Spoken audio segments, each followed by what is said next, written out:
This is a true story, and some of the content might be triggering to some viewers. So many times we have fantasized about going back in time and stopping ourselves from ever moving to that place or even putting an application in. So, while I tell you about this story, you get to see me working on my art. Yay! Because I am an artist, so I show my art here, and I also wanted to do a voiceover while I worked on a piece of my work, and I screen recorded Procreate so you can see me working and everything. This is very sped up because this whole recording of my art was going to be about 3 hours long. I do not work this fast. This is way too fast. It's like if I already knew exactly what I was going to do, but we don't. So, yeah, you get to see all of this. So, like many people, when you look into apartments, is because the space you are currently living in is no longer fit for you. So, our second son was born, and suddenly a one bedroom place was not enough space. We found out about these brand new apartments that were just built and they were done, they were completed, and they were accepting applications. And also, that place had a daycare and it had a playground. So, we were very excited because we thought as our kids grow up, they'll be able to go into daycare, and there's also a preschool there. So, they'll be able to go there and we'll be like right across that building. The day of the application interviews came and it was crowded. There was so many people, everyone trying to get a unit, and it was chaos. There was so much disorder and they wasted so much time, but we got our application in, and a few months later we got a call and they told us there's one unit left. Do you guys still want it? You guys can come in and interview and see if you guys still qualify for it. Of course, we qualified for it, and of course, we got the last unit. We signed all the paperwork, and then with our kids, we got taken to the unit so we can see it for the first time. I don't know why we weren't able to see it before, but we got to see it after we signed all the paperwork. Just the size of the kitchen and living room in that unit was the size of our whole living space where we currently were. It was 2 bedrooms and 1 bathroom, and we were so excited for that. And then the giant windows, seeing out into the horizon, seeing all these houses. We were on the 5th floor, and there was no other buildings outside our windows. Outside our windows, it was just houses, and past all those houses, you could see the mountains, and it was so exciting. I was looking forward to waking up in the mornings and seeing the sunrise. Not even the most beautiful sunrise would be worth the cost of having to endure mental abuse. After seeing the home that we were going to be living in for the next 6 years, we got taken upstairs to the community room right above us. That's where we met our neighbors. They were upstairs having a neighbor gathering. And that's where we also met our future abuser. We will call her Mrs. Krabs. Everyone was very friendly and very welcoming, and they told us we would love this place. We moved in September. My oldest son was almost 2 years old, and my youngest was just a few months old. We had only been living there for probably a week or a few days when the curse of the community room began. This night, we had succeeded in actually getting both our boys to go to sleep at the same time. We were excited, thinking we're going to go to bed a bit earlier and sleep a bit more tonight. Sometime around 11 p.m., we got woken up by this dragging sound going on upstairs.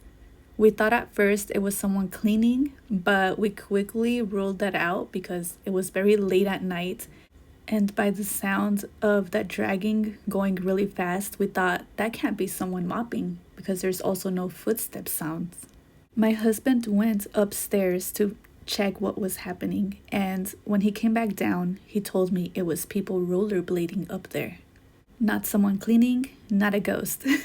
So we decided to call the after hours number since we were just tenants. We weren't management, so we didn't feel it right to go up there and tell them to leave.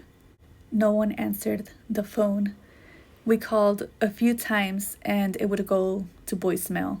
I was so sleep deprived and our kids were actually asleep. I wanted to go back to bed so bad.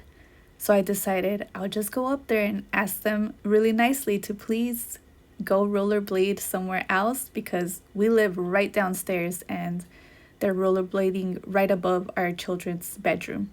They responded back very rudely, and being sleep deprived, I threatened with calling the police because there was nothing else I can do. Management was not answering their phones, and these people did not want to leave and go rollerblade somewhere else. There was more space for them to rollerblade outside, and there was other places they could go indoors, but they wanted to stay up here in this community room to rollerblade. After 10 p.m., this community room would be locked down. No one was able to get in. Unless you were already inside, then you can let people in. But it was in our contract that no one is allowed in the community room after 10 p.m. because of noise. Of course, after the mention of cops, they reacted. They stopped rollerblading, and there was a lady that was sitting towards the back on a chair holding a baby. She got up, handed the baby over to a man that was sitting next to her, and she started to stomp towards me across from the community room. She had a lot of space, a lot of time to get to me. And the whole time, she started yelling and calling out names and asking why am I going to call the police on them. And I reminded them the community room is closed after 10 p.m. and they are rollerblading in a space that is not meant for rollerblading, and there are people living downstairs. She said she did not care and she was gonna do whatever she wanted. So I reminded her, all right, I will call the cops. And I just started closing the door because I felt my hands shaking and I wanted to go in there and start hurting this person for not caring that there are neighbors, and we weren't the only ones hearing their rollerblading, but we were the only ones that came out of our units and went up there to investigate. There were cameras in the hallway, and they saw when I closed the door and I started walking away towards the elevator. And that's when this lady decided to finally reach the door from her slow stomping, and she kicked the glass door. It didn't break, it just rattled really loudly, and she started cussing. I thought she was going to open the door and come towards me, and I was ready for it. My hands were itching, but she didn't. She stayed in there yelling, and I heard the other people talking to her, and I went into the elevator and went downstairs. Outside the elevator, my husband was waiting. He had heard some of the sounds and he was worried, so he was going to go up there to see what was going on. And I hugged him and I was shaking and I started crying from all the anger that I was feeling. And I told him I was going to hurt this person, but I didn't because I thought of you and I thought of the kids and what would happen if I hurt this person. Because I wasn't just going to do punching. I was going to do a lot worse. I wanted to do damage. I was so sleep deprived. I wanted other people to hurt. I probably had postpartum depression, but I didn't know. It wasn't talked about in the cult that we used to go to. I knew it was a thing that could happen, but I didn't know about it and that it could happen to me. I know I could have talked about it with my doctor, but going to the doctor was extra work and extra stress with already living in this place and trying to unpack and trying to sleep at night and my children still waking up through the night. Plus, every time I went to the doctor, I had a bad experience. It was always something about the way this human vessel worked or was or looked. And I started to avoid going to the doctor unless it was very necessary. So I wrote an email that night about the incident that happened in the community room. And the next day, I talked to management after they received my email and called us down to talk to us. They saw the cameras, but they did not hear the audio, just what was done. And they told us they banned those people from the community room since they broke the rules, and they kicked the door. And also, they told us, you guys can call the after hours number for after the office is closed or at nighttime. And we told them we did a few times and no one answered. The person that had that phone with them that night was there in the office, and he told us that he did not hear his phone ring at all, any of the times that we said that we called. And it was very weird to us. We called from both our cell phones, and he still didn't get any missed calls. He let us know that he lives directly in front of us. So next time we can always just knock on his door and let him know that something's going on. And we just thought, wow, you live right across from us. You didn't hear any of the sounds or us talking in the hallway. We left it at that though, and we never saw those people again. At least, I don't think I ever saw those people again. It was a few months later, and our youngest was learning to crawl. Our oldest would bring him toys, and together they would play in their little room. Time passed, and our youngest gained more strength to crawl faster, and then also to start holding on to things, to start lifting himself up to learn to walk. So when babies are learning to walk, they fall a lot because they don't have balance. But also, babies play with toys and drop them a lot. One night, our downstairs neighbor came up to ask us what was going on. Why was there always so much noise? After finding out that it was just babies learning to walk and to play, she kind of calmed down a bit. But as time went by, she focused too much on their noise. This lady lived alone and she was old, so she had too much time to herself. She had told us that her children no longer talked to her. She didn't know why, because she said she was an amazing mother and she did everything she could for them. We should have seen that as a red flag, because as time went by, she complained more and more about our kids making too much noise for her. At the same time this was going on with this lady, there was parties going on upstairs in the community room sometimes, and most of the time they were kid parties, so there was a lot of kids running and screaming. Those vibrations and from running and stomping could be heard all the way to the bottom floors past our unit. So I'm sure this old lady always blamed all the sounds on us. You know what? Let's give her a name. Mrs. Puff. That's what her name is going to be. She is nothing like Mrs. Puff, but we're going to call her Mrs. Puff. So Mrs. Puff started sending letters to us. She would slip them through the bottom of our door, or she would tape them to our door. And as the letters came, they got more and more aggressive. One of them said that I was a horrible mother and I did not know what I was doing with my children, and that she would call CPS because I could not handle them and I was a danger to them. This is because the floors and the walls in this building were not soundproof.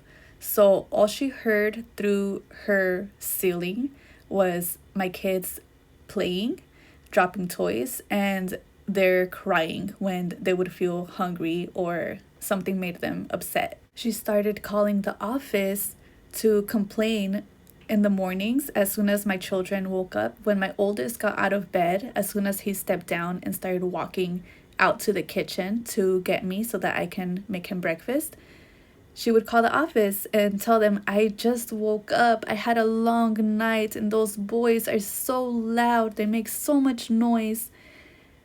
And when I got that call, I let the office know that the boys had just woken up and they were barely going to have breakfast, and it wasn't even a minute that they were up and walking around. Our manager arranged a meeting upstairs in the community room for us to talk with Mrs. Puff and find a solution to her problem.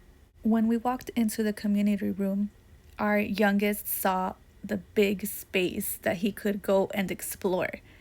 And he tried walking around, but he got a bit too close to this lady, and so she picked him up and held him during the meeting. My husband and me looked at each other, wanting to take him away from her, but we had this feeling of if we took him from her, she was going to do something, so we just observed her. We should have just taken him away, but we were afraid that this woman was going to do something.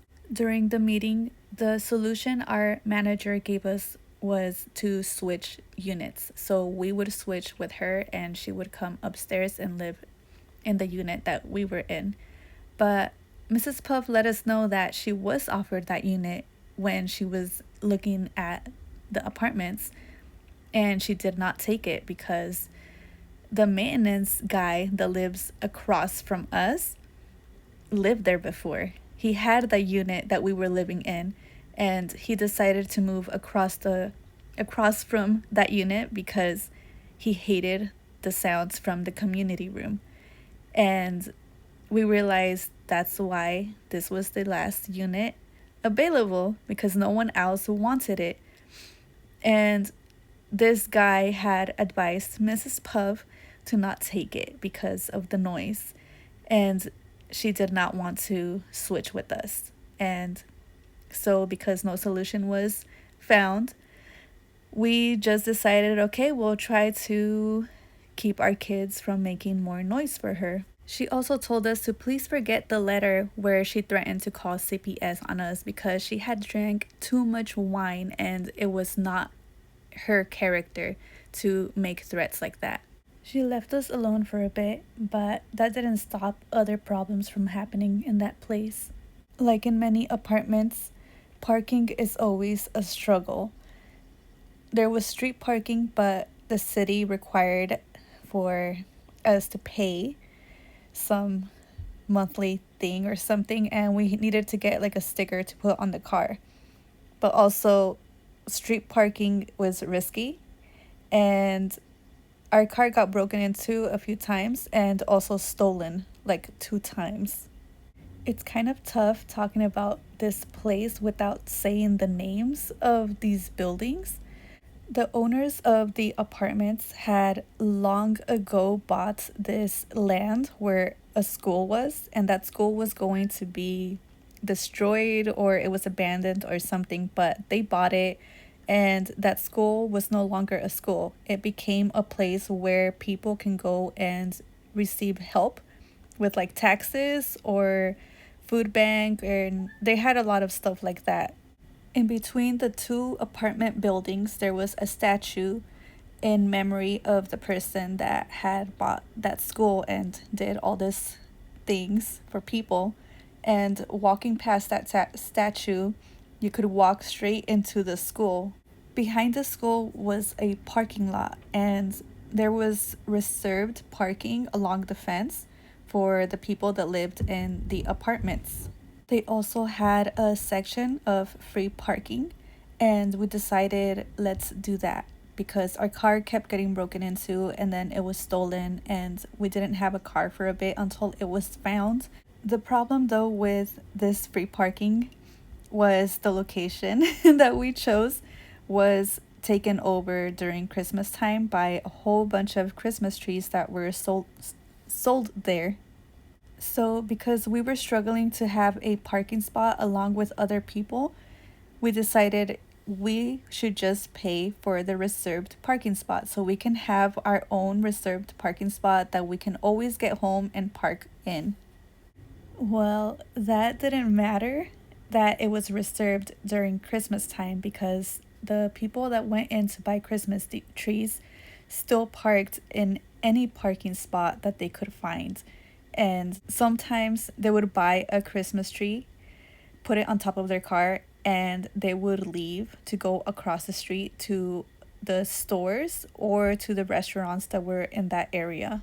Management basically told us and the other people that were paying for parking to deal with it, and it was Christmas time, so tough luck. We saw other people putting cones in their parking spot so that they could have their spot reserved and people wouldn't park there. So we got a giant cone of our own and we started doing that.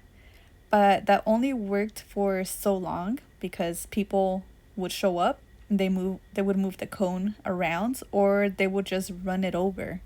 So, struggling with parking, being sandwiched in between a community room with really loud parties and a crazy old Mrs. Puff, we were so drained and worn down that when we actually had good days that were calm, we just thought something is about to happen. Any moment now, someone is going to run into the community room, start dragging chairs and pushing tables aside.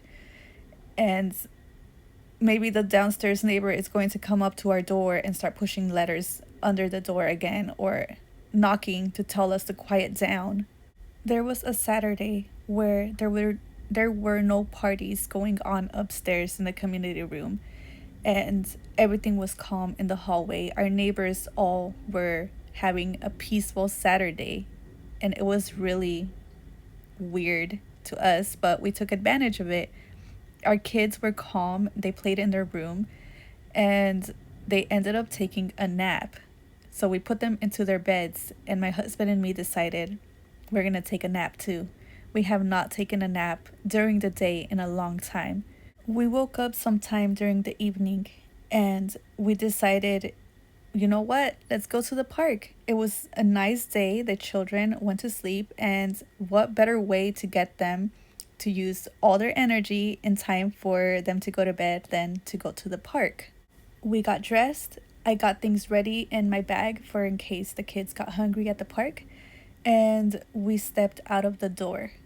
And outside, across the hall from us, leaning against the wall with her arms crossed, was Mrs. Puff. We could see on her face that she did not expect us to walk out of the apartments, but she was out there stalking us, just listening to us living in the apartments. She came upstairs to listen to us through our door.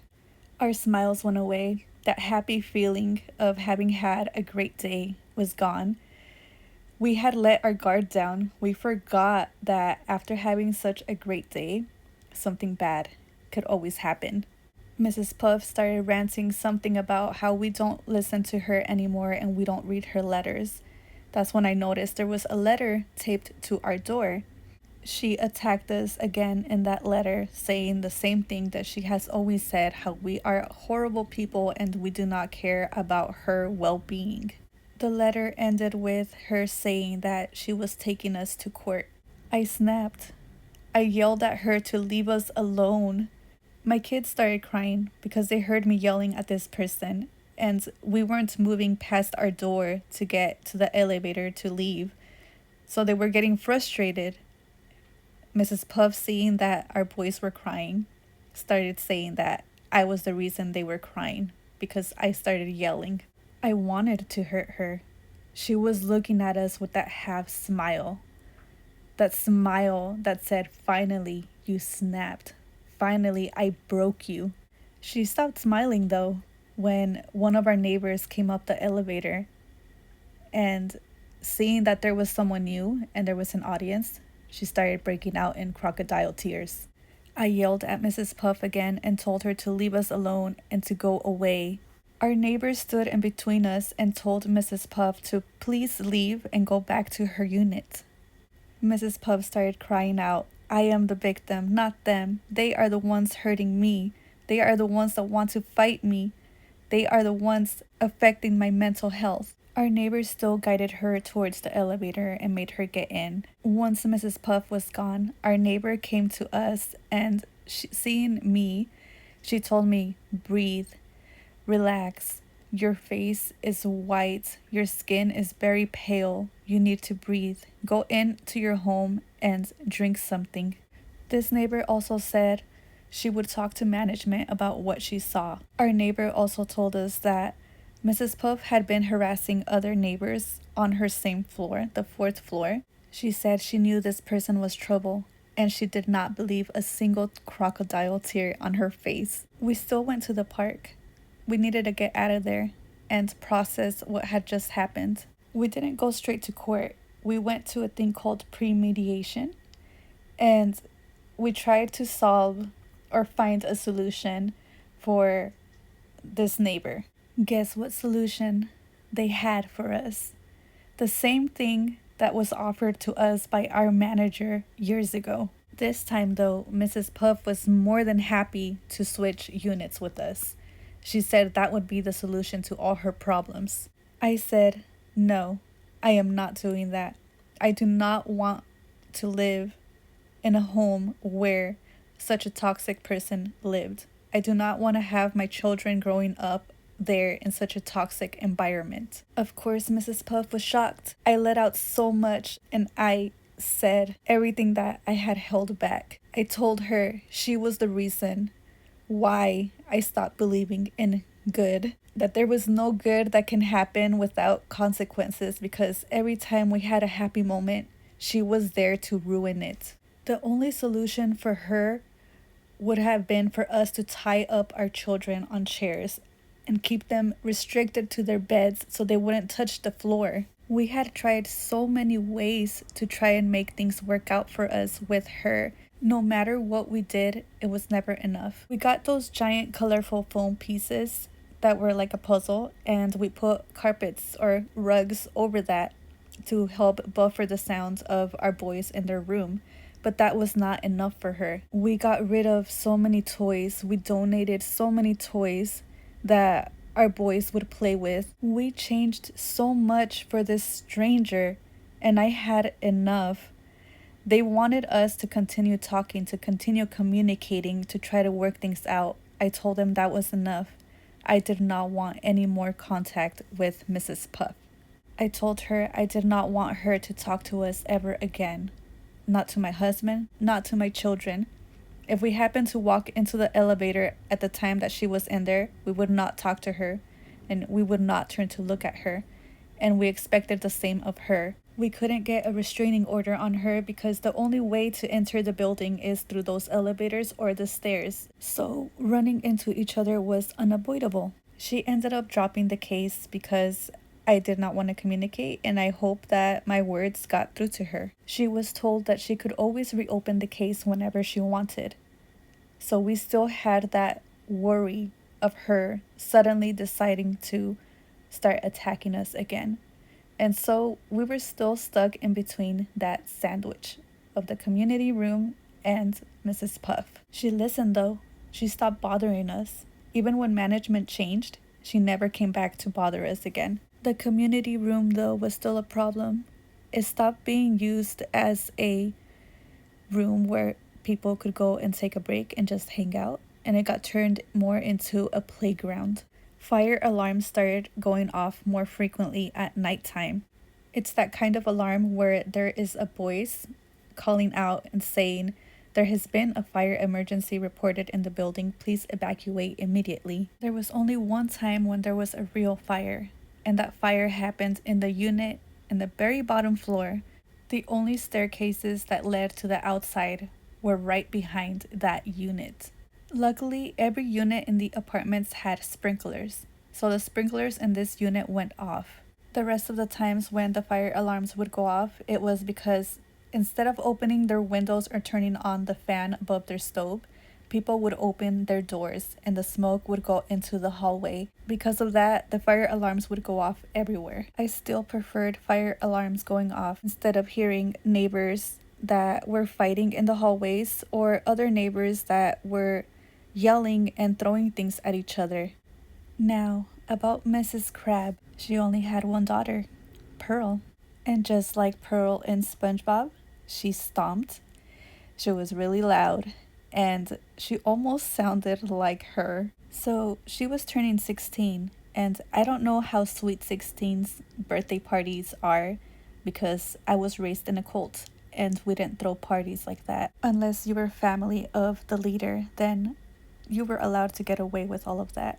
I don't know how it happened, but they decided to use the community room to have dance lessons. And little Pearl, along with 20 plus teenagers, started to learn the waltz. The first time it happened, there was no warning. It was just sudden dragging sounds of tables and chairs being pushed against the walls. My husband went to find out what was happening because it was louder than usual for it to be a normal party. And Mrs. Crab told him, "Oh, we're going to dance. We are practicing the waltz." We tried to tough it out. We tried to deal with the sounds, all the rumbling, but as more people showed up, the stomping became louder, and then they all started jumping at the same time. It felt like the building was falling apart on top of us. Our kids were getting scared. We were panicking. We grabbed our shoes, we grabbed our kids' coats, and we carried them, almost ran to the car to just be there for a moment to breathe and to have some peace. This continued on for weeks. We tried so many times to find a solution. We tried to help her find another place to practice. Our apartment had another community room in the base level, and it was much bigger and it was on concrete. It cost a bit more to rent, but if she left the place exactly how it was, she would get her money back. There was also renting out one of the classrooms in the school building. For some reason, she didn't want any of those options, and she continued going into the community room upstairs on the 6th floor. We started getting paranoid that Mrs. Puff would suddenly come up and blame all the noise on us when it was not us, it was Mrs. Crab. Luckily, she never did come upstairs and blame it on us, but other tenants did complain about the noise, and Mrs. Crab was told that she should do the dance practice outside the building. Because management told her to go practice outside, they did do it once or twice, and one day it started to rain because it's Seattle. It rains a lot.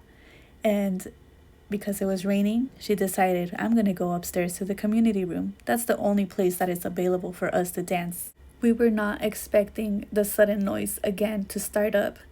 We thought we had a solution and we thought we were done with all the noise, but we weren't. I tried asking her to please stop and to try to find another way to solve this because I had so much anxiety. I had panic attacks, and when I talked to her, my hands would shake so badly. She would see my hands shaking and she would just tell me, "Oh, you need some medication." She waved off all our emotions and the way that she was affecting us. We had to leave again. We left to our car.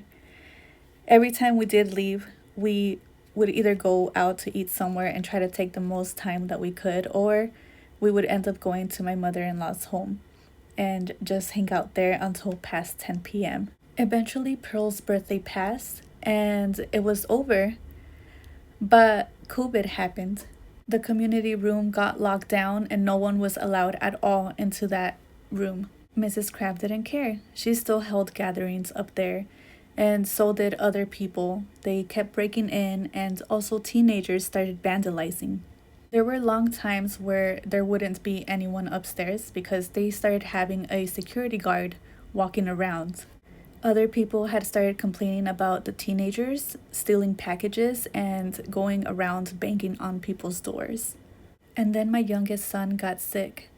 We didn't know what was going on. He was not getting better. And it wasn't until his school nurse told us he might be diabetic. We could not see a doctor because appointments were being scheduled months in advance. The school nurse told us, take him to the children's hospital. This is an emergency. We looked at our son. He had lost so much weight and he looked so tired. We realized if he goes to sleep, he might not wake up the next day. We were able to make an emergency appointment with a doctor at the children's hospital. The doctor confirmed he was diabetic and he needed to be rushed through ambulance to the hospital. In the ambulance, we tried so hard to not let him go to sleep. And all I could keep thinking was, why didn't I see the signs? Why didn't I just take care of him more? I started blaming myself for everything. The doctors told us it was not our fault, and type 1 diabetes happens randomly. It can happen from a really big emotional impact. It could be a really big scare or something that made you extremely happy, and it just happens out of nowhere. It can happen as young as a baby to at some point as an adult. He recovered though, and luckily he is not afraid of needles and is able to do finger pokes to check his blood glucose and also to give himself insulin. He is such a great kid and so brave. I hated the thought of when it was over and he was able to go back home. We were going to go back to that place that was draining us. Our son almost died there.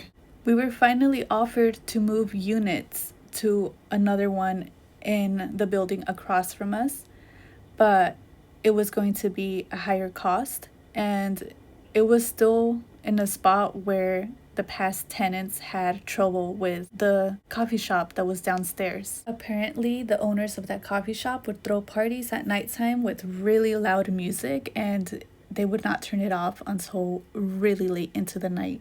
There was also quinceañeras that would happen in the community room downstairs from the apartments where we were currently at, and those were also, they would also go late into the night, and because it was in the same apartments we were in, the music that they had would vibrate through the whole building, and you could hear it in the walls. We were all told about lowering our noise levels past a certain time, but there was no one there to ever enforce that.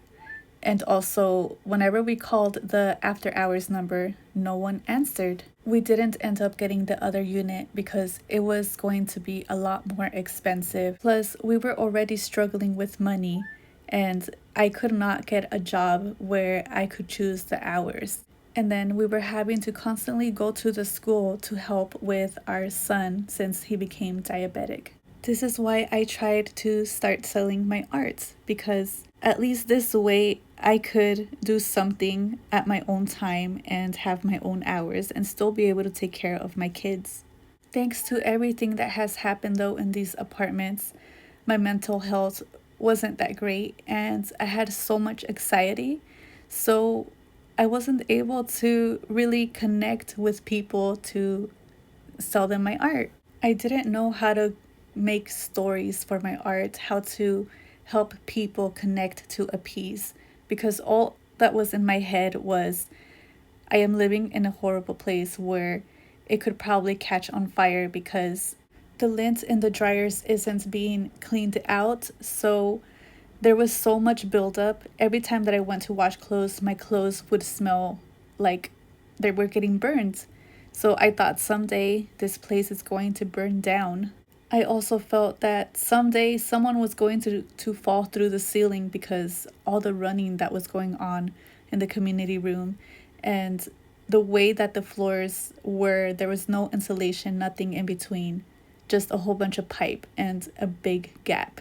One day we did return home after shopping with the kids to fire alarms going off in the apartments.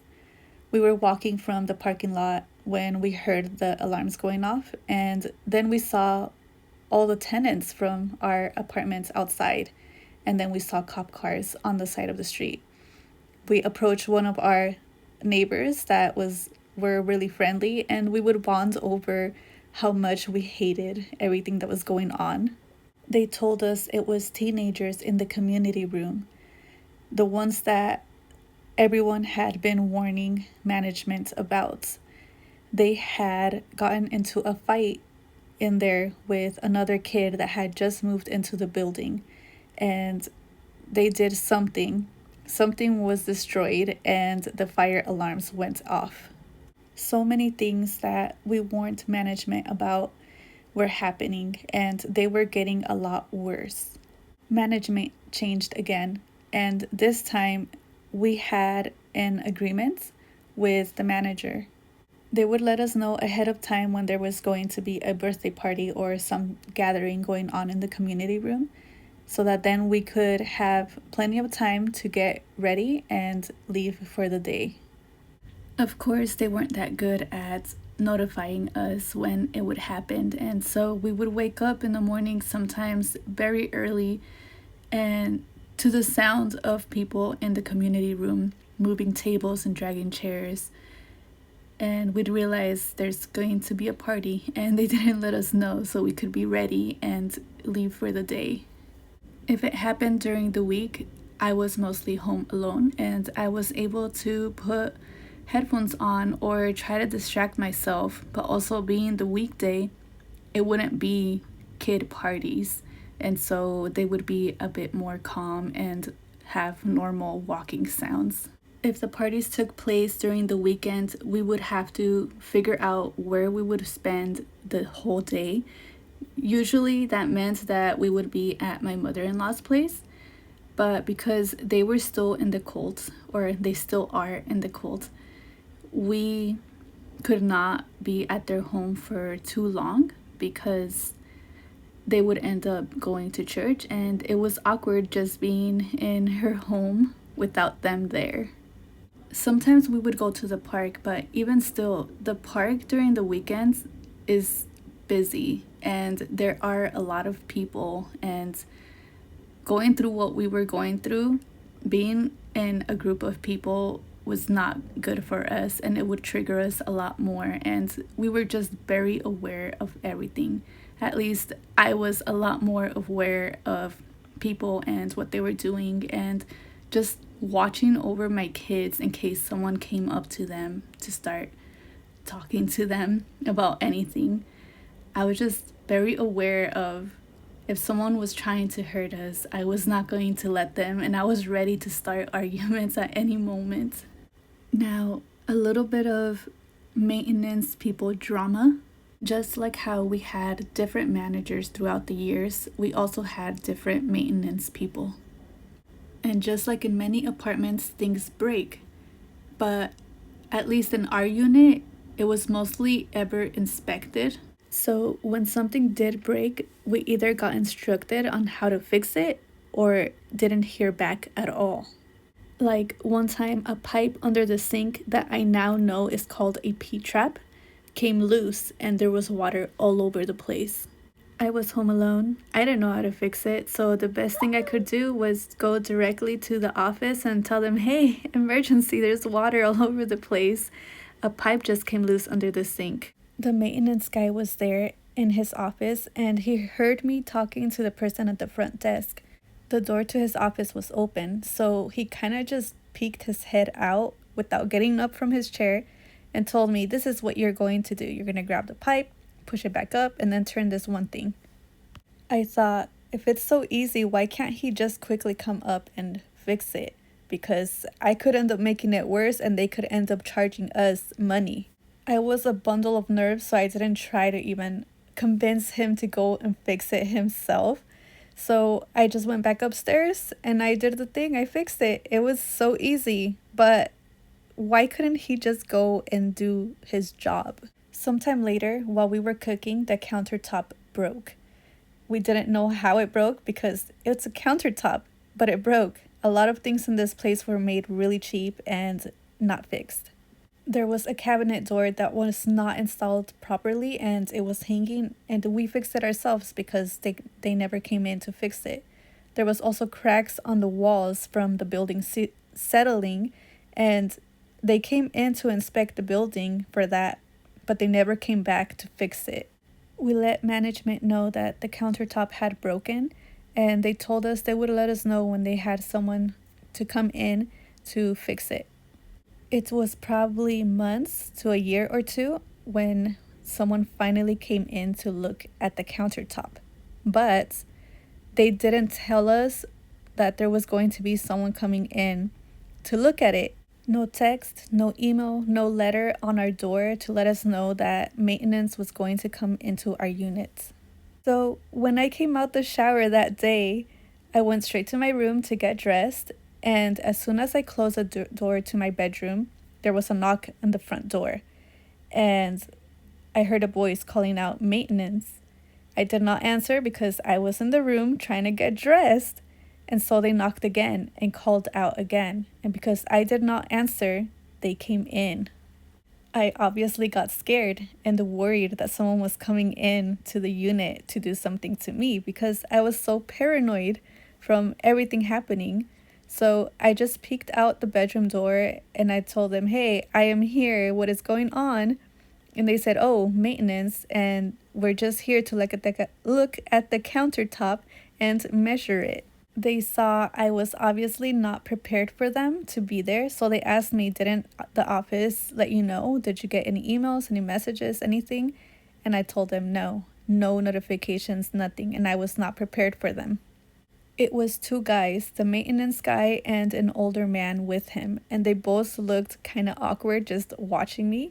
So I just let them do what they were gonna do. I went back into my bedroom and locked the door. I got dressed as fast as I could and just hanged out a bit, looking around my room to see what things I had, just in case my imagination thoughts actually came true. They let me know when they were done. They just called out that they were done and they walked out the unit.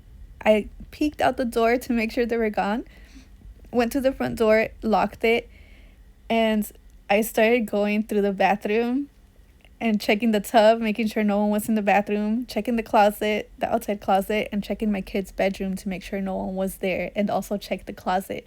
That is how paranoid this place made me, because I always thought, because the way to get into these doors is using a key fob.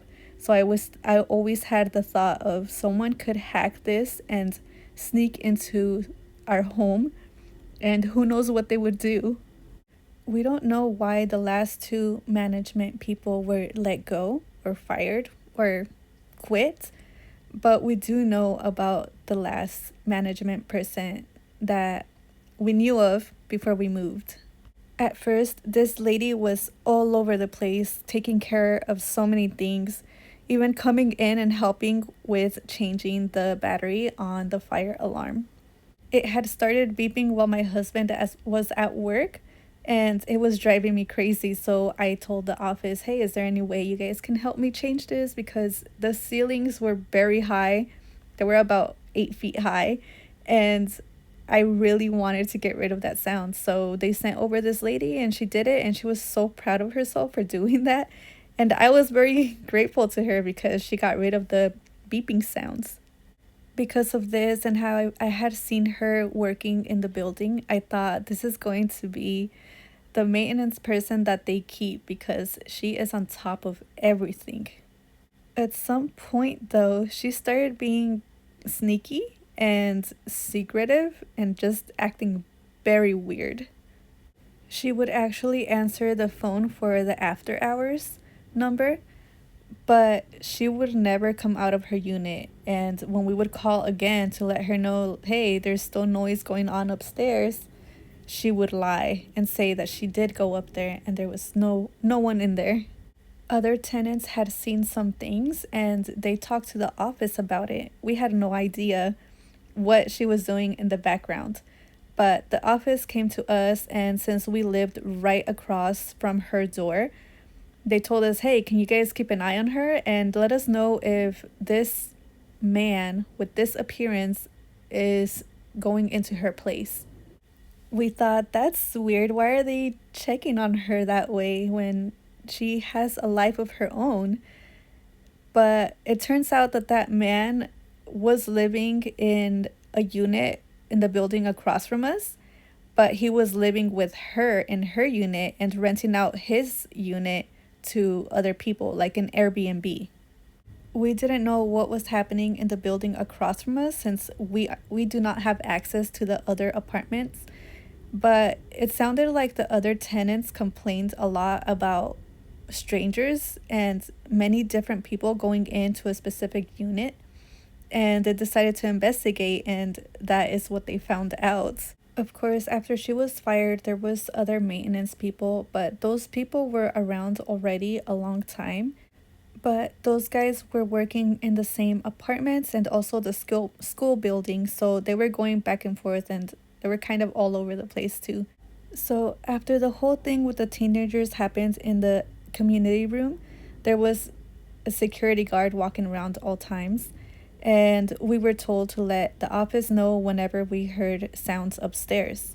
Other people did come down a bit and they stopped breaking in, but when I did hear a sound in the community room one day and I heard dragging and stomping and then screams, I called the office immediately and told them there are screams going on up there. I am not sure if it's the teenagers, but there is a lot of running and heavy sounds.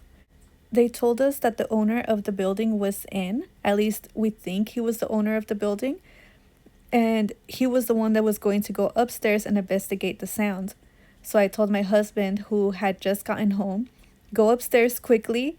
The owner is here. He is going to see the community room and he's going to investigate the sounds.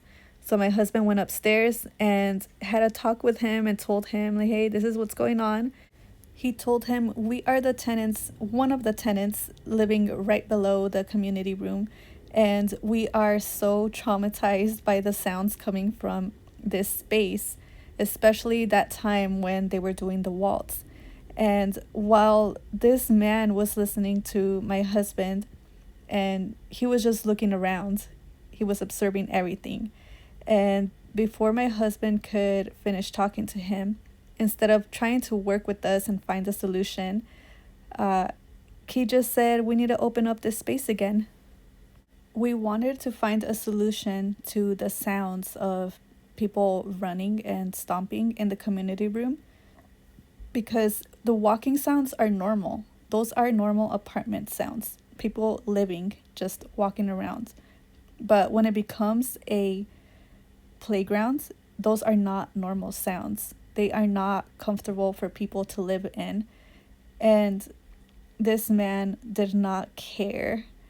He just wanted to open up the space again so that people could keep renting it out and keep paying him money. Seeing that this person was not going to listen to us or try to work with us or anything, my husband decided, okay, that's it, and just came back downstairs to me. So it's been about a month now since I recorded the audio for this, and I had to take a break because it got so overwhelming to remember everything that happened at that place. I started breaking out again. I had so many pimples coming out, and I just kept thinking I'm eating healthy, I'm drinking a lot of water, what's going on? And it's because I started remembering all these things, and talking about it helps, but my body also starts to feel like the anxiety of being at that place again. We are never going back to that place for anything. So I keep reminding myself and my body that we are safe. We are no longer at that place, and no one is traumatizing us anymore or tormenting us.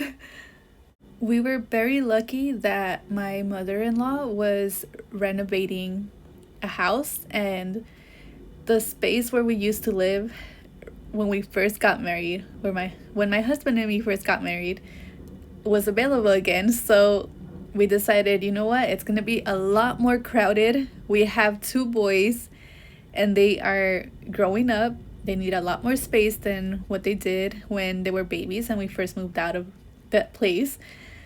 But it's gonna be a lot better than living at those apartments. And so we talked to his mom and we moved out. And yeah, it's very crowded and it is very frustrating at times because of the space, and there's only one restroom, and there was always only one restroom at the apartments, but the kids were still babies. So now that they're bigger, we're all fighting for the restroom, and it's a whole different thing, but it's a normal thing that we argue over and like have to deal with we don't have to deal with those neighbors anymore. And that's what we remind ourselves. We always say, at least we're not at that place anymore, dealing with neighbors when we're trying to sleep. They're not tormenting us anymore with the running and stomping and waiting for us outside our door to yell at us for whatever reason. After many years, we are no longer triggered by loud stomping sounds or loud music. We are able to deal with it now and calm ourselves by breathing and just rolling our eyes, and the calm. It's calm now. It's normal now. It's not overwhelming to us. We can go out and hear people stomping around at like the malls and not be triggered by that, not feel trapped anymore. So it was the best decision we did to get out of there, to move into the much tinier space. And we learned from that experience that people suck. And I hate people even more now. If I didn't trust people before, after this place, this experience, I trust them even less. Yeah, I know not everyone is bad and there are good people and all that stuff, but there was a couple or two people that were escorted out of the community room late at night, because whatever reason that lady said, she had this excuse of, oh, my apartment is being fixed or something, but it was at nighttime. Maintenance is not working at nighttime. So her excuse was crazy and very obviously a lie. But anyways, when they got escorted out, that person said, we are good people. When you have to say you are a good person, you are not a good person. And breaking and entering a place that is off limits after certain hours, you are not doing a good thing. And to those people, I wish I could go back and just laugh at them. My thought is always, if you want to get away with something, try to be as slick as possible. When I would play hide and seek, I would try to be as silent as I could to be able to hide and not make any noise so that they wouldn't know what direction I went. So with these people sneaking into a place, I always thought, why can't they go in very quietly? If they're just gonna hang out there after hours when everything is locked up and no one is supposed to be in there, just leave the lights off and sneak in without making any stomping sounds and just hang out. If they're just gonna be sitting down at the couch or on a chair, then don't make any stomping sounds or dragging sounds, and that way no one knows that you're up there and we would just think the place is empty. There were still cameras and there were still people living directly across from that community room, so right in front of those doors, so they could see people going in. So we were not the only ones complaining about people going in there, but because we never really talked to anyone else if like they were getting sued by anyone or how bad was it for other people, we felt like we had it the worst. And mostly everyone just complained, oh, my neighbor is still up really late at night and they're stomping around. And that was mostly what they complained about. And also the really thin walls that you could hear everything. But they never really complained about like what happened to us, how we were sandwiched in between the horrible old downstairs neighbor and the community room. Okay, I had to take a deep breath again. This video is very long. This is my longest that I've done so far, and thank you for listening all the way to this point. And if you're watching, thank you for seeing my art being made. But Yeah, I am done with this story. There is probably a lot more that I am not remembering, but what I am remembering is the things that affected us the most, that constantly come back to our memories and we just remember. But there were good things. There were good things to this place. I loved our apartment space. The layout could have been better, but at least we had a two-bedroom space. The bathroom was huge. It was like a whole bedroom. It was like a small bedroom size. And I loved that bathroom. It was nice. It was beautiful. And we loved that place. We wish we could have stayed in that place with those huge windows, that beautiful view that we had. But it's not worth all that trauma that we had, all that negative that we received. I can't think of the words, but it's not worth that place. Going through everything that we did just for having a bigger space and having a beautiful view is not worth it if you're going to live scared all the time and not be able to rest when you want. And for those people that are probably going to comment and say, why didn't you just move out and find a different apartment? We couldn't, because the apartments that we were in were, the rent is really cheap, and we were in, what is that called?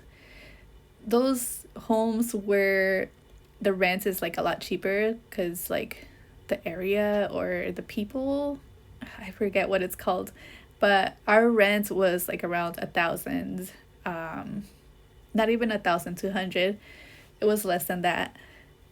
So it was very cheap for a two-bedroom. And if you look up apartments in Seattle right now, they are a lot more expensive now. And there were apartments that were built right across the street from where we were. And I looked into them because I thought those are brand new. I would love to get an apartment in the very top floor so no one is above us. And we wouldn't go through that same thing again. But the rent there was around 2,000 something and up. And they did not have the same housing programs. So there was no way we were going to afford that place. And it was difficult for me, or still is, it's even more difficult now for me to find a job. And back then it was, I could not get a job because my children were going to daycare, or not daycare, preschool, for a few hours. And the work that I was able to probably get, the hours were not going to be like the same every week. They changed. So I did not want to go through those kind of jobs again. And so I just couldn't get a job. And also I couldn't get anyone to babysit the kids for me. I couldn't get my mom to babysit because she was babysitting my sister's kids. And I also didn't know how to drive yet. I was still scared. I kind of know how to drive now. Well, I know how to drive now. I just am kind of like my dad, where I get the road rage, and so I try not to drive as often. So I only drive if I need to go pick up my kids from school, for a dentist or doctor appointments, or if I need to go to the store to get something. But anything else, I don't really drive, and I also cannot drive far away, even though I did drive pretty far when I went to what is it called? Nail tech school. I went to a beauty school. Yeah, I'll talk about that later because that's it's a whole thing. So much drama. Like, you will not believe it, but I will talk about that later in a different video. But yeah, I try not to drive a lot because I get road rage. So yeah, this is I'm gonna end it here. No more talking about that place. And if I remember other stuff, I'll talk about it in like the shorts, maybe, but I want this to be the end. I wanted to make this video so that it could be me unboxing all of that past emotions and just throwing them out. I don't know if this is a thing that people do for like therapy or something, but this is my way of getting past that and healing. So I just wanted to get those memories out and also talk about those people. And I wanted to throw out the, what do you call it? The curse. To curse them. If that exists in the world, I hope they are cursed and they are going through like so much trouble and whatever it is that they deserve to have, because they did not care about anyone else in that place, and they did not care about management either. There were some very rude people that would yell at the management people, and the management people, there were some people there that were really cool and very kind and very respectful, and they did not deserve those tenants yelling at them.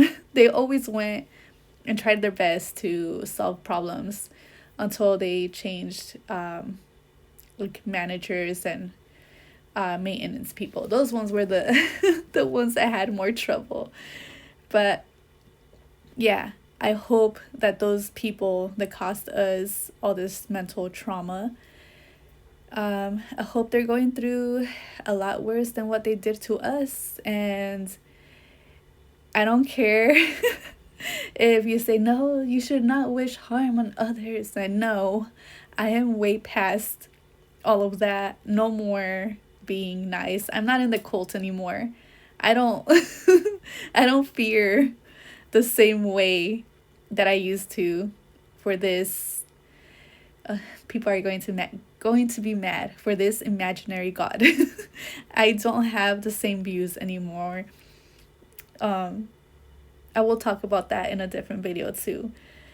But yeah, I hope for bad people, any person that has done harm to another for no reason, just to make their own lives better by harming someone else, I wish for all of those people to have what's coming to them. For justice to be done, for karma to hit them with everything, all of that. I also believe that if you really are a good person, no matter how many times or how much someone tries to curse you and wish for something bad to happen to you, I feel like it won't happen the way that they want. And if something does happen to you, then that's something else. Thank you so much for listening and for watching, if you were watching this whole thing. And I hope I was able to entertain you with this whole life story. And there will be more. There is a lot that I want to share about this life. And I want to make it a thing where I speak out into the universe, because I don't know the difference between diary and journal.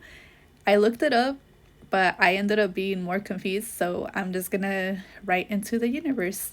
So it'll be, dear universe, this happened, or I am looking for this goal. You know, when you speak something into the universe to happen, like, what is that called? Manifesting. I want to make videos like that, where I just like manifest something, or just speak about something that was going on, or a story like this story.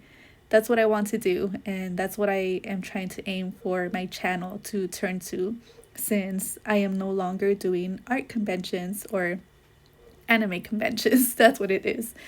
And yeah, and we'll see what the future does, because I go through so many different changes my mind is all over the place. I'm an artist, so I change a lot.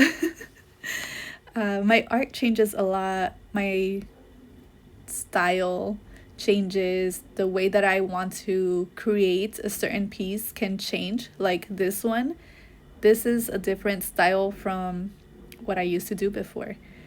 And I want to go back to my older style, but I don't know if I will be able to do that. And I also sometimes want to do chibi art, and yeah, I'm all over the place. So, thanks for being here. We are just going to skip right to the ending of this art piece because it's not even speed paint, because I screen recorded this and I sped it up as much as I could, and even still it's very slow. I don't have those editing apps because those cost monies, and we don't have a lot of monies to be spending on editing apps, so I just use iMovie for this. It's a lot more simple for me to handle, so I this is what I can do. So yeah, thanks for watching and being here. And if you're interested in my art, there is the link in the description for my imprint shop and my Ko-fi if you would like to commission a digital piece for me. And the art I can't talk. For paintings, I am not doing commissions yet because I have not figured out my painting style. It changes, and I am still figuring out how to organize myself in that way. And also, I do not have a space to have all my stuff out in the open and to be able to pause and just have those things waiting until the next day. So that's kind of being put aside for now. So yeah, thanks in advance if you do go and support me through my Ko-fi page. And yeah, hope to see you on the next one. Bye.